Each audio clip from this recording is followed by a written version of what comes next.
پیش کر رہا ہوں الانوار النعمانیہ سے سید نعمت اللہ جزائری جو شاگرد بھی ہیں داماد بھی ہیں علامہ محمد باقر مجلسی کی، ان کی کتاب ہے الانوار النعمانیہ.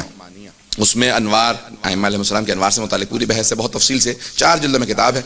تو نور مرتضوی میں جلد نمبر 2 میں لکھا ہے سید نعمت اللہ جزائری نے کہ جناب حبیب خدا بیٹھے ہیں، مسجد نبوی ہے، جناب جبرائیل وحی الہی کو پیش کر رہے ہیں، آیات کو تلاوت کر رہے ہیں کہ یہ نئی وحی نازل ہوئی.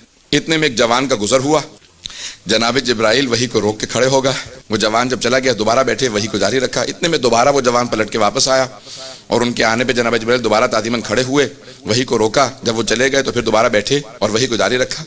تو پیغمبر السلام نے فوراً سوال کیا اتقوم لہذا الفتى، فتح تو ذہن میں ہے؟ فتح کہتے ہیں جوان کو، لا فتح الا علی. یہ اگر پہنچ رہے ہو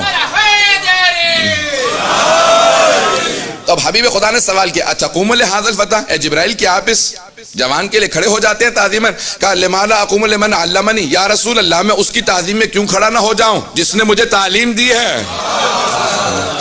تو اب سید نعمت اللہ جزائری نے لکھا تو فوراً رسول خدا نے کہا کیا سیکھا ہے علی سے؟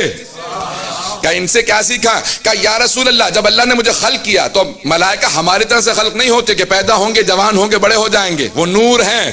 کہا جیسے ہی مجھے خلق کیا تو فوراً اللہ نے سوال کیا، آواز قدرت آئے، من انت وما اسمک ومن انا وما اسمی، میں کون ہوں میرا نام کیا، تو کون ہے تیرا نام کیا؟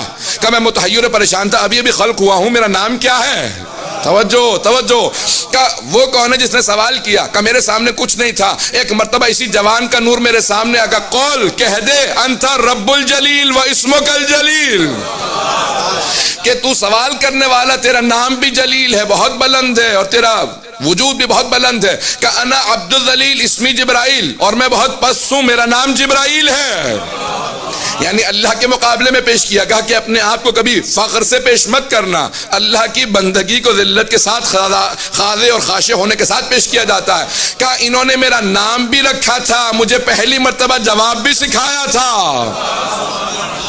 مجھے نہیں معلوم کس حد تک افراد نے اس کو غور سے سنا ہے. کہا حبیب خدا نے کہا اس لیے کھڑے ہو؟ کہا یا رسول اللہ اس لیے میں ہمیشہ استاد کی تعظیم میں